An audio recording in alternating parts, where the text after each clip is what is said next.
Pernah kebayang nggak sih gimana caranya sebuah negara dengan ribuan pulau dan ratusan bahasa bisa jadi satu kesatuan? Nah, hari ini kita akan coba urai bareng-bareng benang-benang rumit yang merajut identitas bangsa yang luar biasa ini. Ini bukan cuma soal angka loh, coba bayangin, lebih dari 700 bahasa. Jadi apa dong sebenarnya lem perekat yang bisa menyatukan bangsa yang sebegitu kompleks dan beragamnya ini? Jawabannya ternyata puitis banget. Identitas Indonesia itu bukan kayak cetakan kaku yang udah jadi, tapi lebih mirip sebuah anyaman yang hidup. Sebuah proses yang nggak pernah berhenti, yang terus-menerus diperbarui dan ditenun dari ribuan pengalaman. Oke, setiap anyaman kan pasti dimulai dari benang pertamanya ya. Yuk, sekarang kita lihat gimana sejarah lewat perjumpaan dan perjuangan menjadi benang pertama yang membentuk karakter bangsa ini. Yang keren banget tuh gini, identitas kita ditempah oleh dua kekuatan yang kelihatannya saling bertolak belakang. Di satu sisi ada perjumpaan. Nusantara ini kan dari dulu jadi kayak hub budaya dunia. Pengaruh Hindu, Buddha, Islam, sampai Eropa, semua masuk dan nyampur di sini, bikin lapisan budaya kita kaya banget. Tapi di sisi lain, ada perjuangan. Pengalaman pahit melawan penindasan bersama-sama, itu justru jadi api yang menyatukan semua kelompok yang beda-beda ini. Jadi perjuangan menciptakan keragaman, sementara perjuangan menciptakan persatuan. Tiga momen ini adalah titik balik yang krusial, benar-benar turning point. Mulai dari kebangkitan nasional yang nyalain percikan kesadaran, terus Sumpah Pemuda yang jadi ikrar bersama, sampai puncaknya di proklamasi yang jadi deklarasi final. Ini semua bukan kebetulan. Ini adalah pilihan yang sangat sadar dan tegas. Kita memilih untuk menjadi satu bangsa, Indonesia.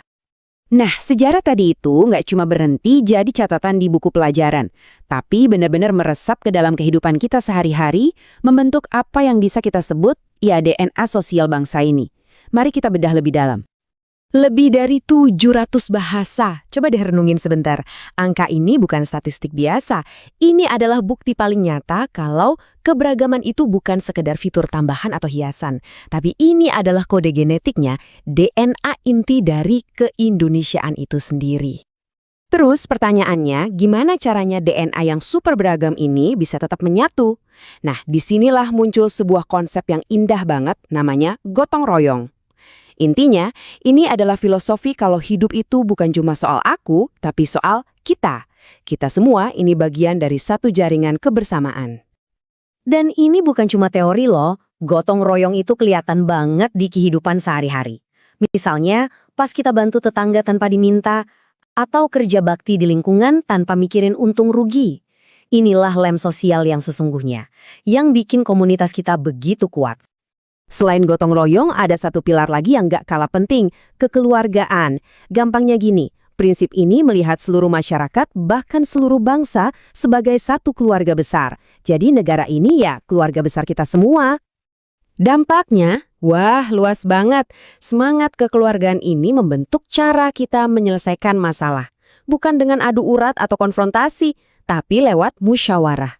Duduk bareng, ngobrol, cari jalan tengah sampai ketemu kata sepakat.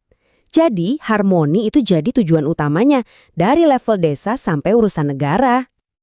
Oke, kita udah lihat benang sejarahnya, udah bedah DNA sosialnya.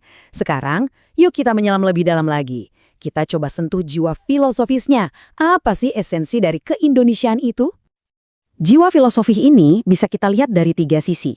Sederhananya gini, pertama, sisi etis. Ini soal kompas moral kita. Nilai kemanusiaan dan keadilan itu penting banget. Kedua, sisi ontologis. Ini kesadaran diri kita sebagai bangsa. Oh, kita ini lahir dari sejarah yang sama dan kita punya tujuan bareng. Dan yang ketiga, sisi epistemologis. Ini soal cara pandang kita yang unik terhadap dunia, yang selalu mencari harmoni, keseimbangan, dan menghargai kearifan lokal. Dari filsafat inilah lahir karakter yang unik banget, penuh dengan 2 sisi yang seimbang. Contohnya, kita bisa jadi orang yang sangat spiritual, tapi di saat yang sama juga rasional. Bisa lembut banget dalam bersikap, tapi kalau soal prinsip, wah, tegasnya bukan main. Nah, kemampuan untuk menyeimbangkan 2 kutub yang kelihatannya berlawanan inilah yang jadi kekuatan utamanya. Jadi, intisarinya ada di pilar-pilar ini. Seperti memandang alam itu bukan sumber daya untuk dieksploitasi, tapi sebagai kerabat, terus bisa beradaptasi dengan hal-hal baru tanpa harus kehilangan jati diri yang lama. Nah, nilai-nilai inti inilah yang jadi pegangan dalam perjalanan bangsa ini. Oke, kita udah urai benang sejarah, sosial, sama filosofisnya. Sekarang, gimana wujud anyaman itu di zaman sekarang? Di tengah dunia yang serba cepat berubah, tantangan apa sih yang sedang menguji kekuatannya? Kalau kita mau rangkum semua obrolan kita, kayaknya kutipan ini pas banget deh.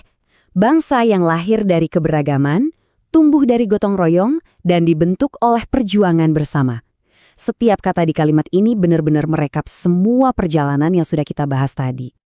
Dan mungkin ini poin yang paling penting dari semuanya. Identitas ini tuh bukan barang antik yang dipajang kaku di museum. Bukan. Ini lebih seperti organisme yang hidup, yang bernapas, yang terus-menerus beradaptasi dengan zaman. Sebuah proses yang nggak ada kata selesai. Nah, karena dia hidup, ya pasti ada tantangannya. Arus globalisasi misalnya, yang bisa bikin semua budaya jadi seragam.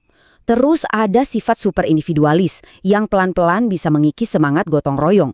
Belum lagi polarisasi sosial dan politik yang menguji banget persatuan kita. Semua ini benar-benar jadi ujian bagi pilar-pilar fundamental yang tadi kita bahas.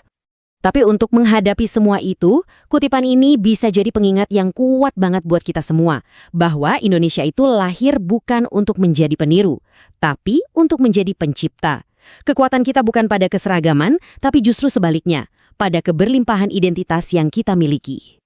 Jadi, ini membawa kita ke pertanyaan terakhir. Anyaman kebangsaan ini ternyata belum selesai. Setiap tantangan baru, setiap pilihan yang kita ambil, itu sama saja seperti menenun benang baru ke dalam anyaman ini. Pertanyaannya sekarang adalah, corak seperti apa yang akan kita tenun selanjutnya untuk masa depan?